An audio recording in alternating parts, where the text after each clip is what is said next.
Welcome back to cloud computing classes. ഇവിടെ നമ്മൾ നോക്കാൻ പോകുന്നത് how does virtualization work. Virtualization concept എങ്ങനെ വർക്ക് ചെയ്യുന്നു എന്നതാണ്. നമുക്കറിയാം ക്ലൗഡ് കമ്പ്യൂട്ടിങ്ങിൽ ഒരു ഫിസിക്കൽ ഡിവൈസ് അല്ല നമ്മുടെ കയ്യിലുണ്ടാവുക, അത് ക്ലൗഡ് പ്രൊവൈഡേഴ്സിന്റെ കയ്യിലായിരിക്കും. അതിൽ നിന്ന് വെർച്വൽ മെഷീൻസിനെ നമുക്ക് അവർ പ്രൊവൈഡ് ചെയ്ത് തരുന്നു ബൈ യൂസിങ് വെർച്വലൈസേഷൻ. അത് എങ്ങനെയാണ് വർക്ക് ചെയ്യുന്നത്? For virtualising the infrastructure a virtualisation layer is installed. ഒരു വെർച്വലൈസേഷൻ ലെയർ ഇൻസ്റ്റാൾ ചെയ്യുന്നുണ്ട്. അതിന്റെ ബേസിൽ നമുക്ക് ഈ വെർച്വലൈസേഷൻ പ്രോസസ്സ് രണ്ട് ആർക്കിടെക്ചർ രീതിയിൽ ഫോളോ ചെയ്യുന്നുണ്ടെന്ന് വേണമെങ്കിൽ പറയാം. അഥവാ എവിടെയാണ് ഈ വെർച്വലൈസേഷൻ ലെയർ ഉള്ളത്? It can involve the use of bare metal or hosted hypervisor architecture. അത് ഇൻസ്റ്റാൾ ചെയ്യുന്നത് എങ്ങനെയാണ്? ഒന്നുകിൽ ബെയർ മെറ്റൽ ഹൈപ്പർവൈസർ യൂസ് ചെയ്തിട്ട്, അല്ലെങ്കിൽ ഹോസ്റ്റഡ് ഹൈപ്പർവൈസർ യൂസ് ചെയ്തിട്ട്. അപ്പം ബെയർ മെറ്റൽ ആണെങ്കിൽ അതിനെ നമ്മൾ ബെയർ മെറ്റൽ ആർക്കിടെക്ചർ എന്ന് പറയും. നമ്മൾ ഹോസ്റ്റഡ് ഹൈപ്പർവൈസർ ആണ് യൂസ് ചെയ്യുന്നെങ്കിൽ നമ്മൾ ഹോസ്റ്റഡ് ആർക്കിടെക്ചർ എന്ന് പറയും.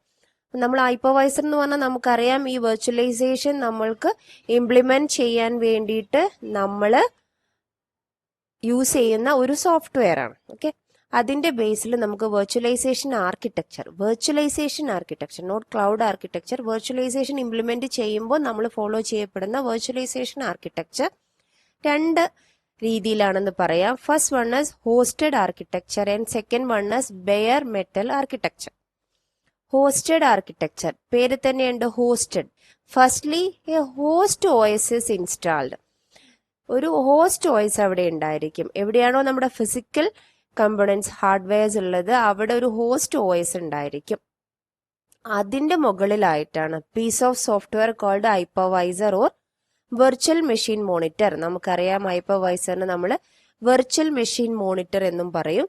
It is installed on the top of the host OS. Host OSന്റെ മുകളിലായിട്ടാണ് നമ്മൾ ഇത് ഇൻസ്റ്റാൾ ചെയ്യപ്പെടുന്നത്.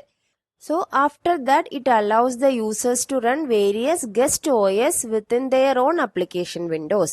എന്നിട്ട് ഇനി യൂസേഴ്സിന് അവരുടെ രീതിയിലുള്ള ഗസ്റ്റ് OSഉം ഒരു virtual machine with guest OS provide ചെയ്യും അവരുടേതായ അപ്ലിക്കേഷൻസ് റൺ ചെയ്യാൻ വേണ്ടിയിട്ട്. ഓക്കെ, ഇതാണ് ഹോസ്റ്റഡ് ആർക്കിടെക്ചർ. അപ്പോൾ ഹോസ്റ്റഡ് ആർക്കിടെക്ചറിന്റെ എക്സാമ്പിൾ നമുക്ക് പറയാം VMware workstation, Oracle VirtualBox and Microsoft virtual PC etcetera. അപ്പൊ നമ്മൾ ബെയർ മെറ്റൽ ആണെങ്കിലോ, സോ ഈ ഹോസ്റ്റഡ് ഹൈപ്പർവൈസർ എന്ന് പറഞ്ഞാൽ നമ്മൾ എന്താണ് അതിന് പറയുക? ടൈപ്പ് 2 ഹൈപ്പർവൈസർ ആണ്. So which one is type 1 hypervisor? Bare metal ആർക്കിടെക്ചറിൽ വരുന്ന ഹൈപ്പർവൈസറിനെയാണ് നമ്മൾ ടൈപ്പ് 1 ഹൈപ്പർവൈസർ എന്ന് പറയാം.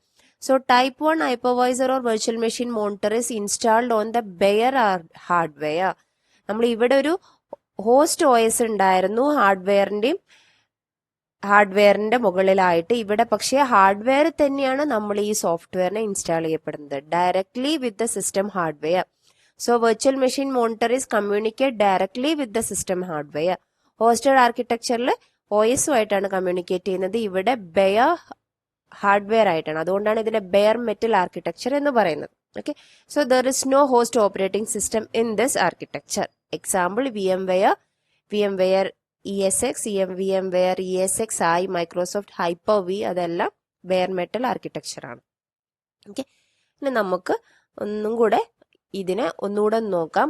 ഹോസ്റ്റഡ് വെർച്വലൈസേഷൻ ആർക്കിടെക്ചറിൽ നമ്മൾ പറഞ്ഞു there is A shared hardware, അതിന്റെ മുകളിൽ ഹോസ്റ്റ് ഓപ്പറേറ്റിംഗ് സിസ്റ്റം ഉണ്ടായിരിക്കും. അതുകൊണ്ടാണ് ഹോസ്റ്റഡ് എന്ന് പറയുന്നത് കേട്ടോ. There should be A host operating system above the shared hardware. ഈ ഹോസ്റ്റ് ഓപ്പറേറ്റിംഗ് സിസ്റ്റത്തിലാണ് നമ്മൾ അതിന്റെ മുകളിലായിട്ടാണ് വെർച്വൽ മെഷീൻ മോണിറ്റർ ഇൻസ്റ്റാൾ ചെയ്യപ്പെടുന്നത്. So virtual machine monitor is directly communicate with the host operating system. Okay, എന്നിട്ട് ഇതിന്റെ ഈ ഒരു ലെയർ മുഖേന different virtual machine 1, virtual machine 2 and virtual machine 3 നമ്മൾ പ്രൊവൈഡ് ചെയ്യുന്നു. അതിന്റെ കൂടെ ഇവിടെ അതിന്റെ തന്നെ ഗസ്റ്റ് OSഉം ഉണ്ടാവും. ഈ guest OS different guest OS ആവാം, ഇത് ഹോസ്റ്റ് ഓപ്പറേറ്റിംഗ് സിസ്റ്റത്തിൽ നിന്നും ഡിഫറെന്റ് ആവാം, നോ പ്രോബ്ലം. ഓക്കെ, അപ്പൊ ഇങ്ങനെയാണ് ഹോസ്റ്റ് വെർച്വലൈസേഷൻ ആർക്കിടെക്ചർ റൺ ചെയ്യുന്നത്. There is A shared hardware, then N host operating system, then virtual machine monitor or hypervisor. That is the type 2 hypervisor. Okay. So ഇതാണ് hosted virtualisation architecture. ഇനി അതിന്റെ advantage എന്ന് പറഞ്ഞാൽ easy of installation and configuration. Because ഒരു OS ഉള്ള സ്ഥിതിക്ക് നമുക്ക് അതെല്ലാം എളുപ്പമായിരിക്കും. Unmodified host OS or guest OS run on a variety of PCs. Operating system എന്ന് പറഞ്ഞാൽ നമുക്ക് ഹാർഡ്വെയർ ആയിട്ട് കമ്മ്യൂണിക്കേറ്റ് ചെയ്യാനുള്ള ഒരു ഇന്റർഫേസ് ആണല്ലോ. അപ്പോൾ ഓപ്പറേറ്റിംഗ് സിസ്റ്റം ഉണ്ടായതുകൊണ്ട് നമുക്ക് ആ കാര്യങ്ങളൊക്കെ ഈസി ആയിരിക്കും. That is the biggest advantage. Performance ലെവലിൽ ഡിസഡ്വാൻറ്റേജ് നോക്കുകയാണെങ്കിൽ performance degradation is the lack of support for real time OS is also there. Okay, only for the theoretical exam purpose. ഒന്ന് point not ചെയ്ത് വെക്കുക. ഇനി bare metal virtualisation architecture ആണെങ്കിൽ നമ്മൾ പറഞ്ഞു they are no host operating system. നമ്മൾ shared hardware തന്നെയാണ് ഈ വെർച്വൽ മെഷീൻ മോണിറ്റർ ഇൻസ്റ്റാൾ ചെയ്യപ്പെടുന്നത്. നോ അണ്ടർലൈങ് OS, ഒരു ഓപ്പറേറ്റിംഗ് സിസ്റ്റം ഉണ്ടാവില്ല. There is an underlying hardware but no underlying OS. Just VMM that is installed on that particular hardware, and on that there are multiple VMs that are running on a particular hardware unit. ഈ ഹാർഡ്വെയറിൽ ഒരു virtual machine monitor that is type 1 hypervisor install ചെയ്യപ്പെട്ടിട്ടുണ്ടാവും. അതിന്റെ മുകളിലായിട്ട് different virtual മെഷീൻസിനെ നമ്മൾ യൂസേഴ്സിന് വേണ്ടി provide ചെയ്ത് കൊടുക്കും. There is A shared hardware that is running on VMM on which multiple VMs are running with the simultaneous execution of multiple OS. ഇവിടെ guest OS ഉണ്ടായിരിക്കും, ഇവിടെ ഉണ്ടായിരിക്കും. അത് സൈമുൾട്ടേനിയസ് ആയിട്ടും റൺ ചെയ്യാം.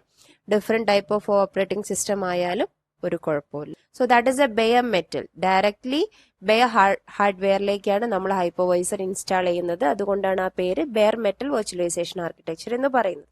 അതിന്റെ അഡ്വാൻറ്റേജ് എന്ന് പറഞ്ഞാൽ improved IO performance and supports real time operating system. അവിടെ നമ്മൾ സപ്പോർട്ട് ചെയ്യുന്നില്ല, ഇവിടെ സപ്പോർട്ട് ചെയ്യുന്നുണ്ട്. Disadvantages difficult to install and configure because there is no operating system on that lower level. ഹാർഡ്വെയറിലേക്ക് കറക്റ്റ് ആണ് നമ്മൾ കമ്മ്യൂണിക്കേറ്റ് ചെയ്യുന്നത്. Depends upon the hardware platform. നമ്മൾക്ക് പല വ്യത്യാസങ്ങളും വരാം. അതും ഒരു ഡിസ്അഡ്വാൻറ്റേജ് ആയിട്ട് നമുക്ക് പറയാം. So that is all about our 2 prominent virtualization architecture. ഏതൊക്കെയാണ്? Bare metal architecture and hosted architecture. Okay, hope it is clear now. Thank you.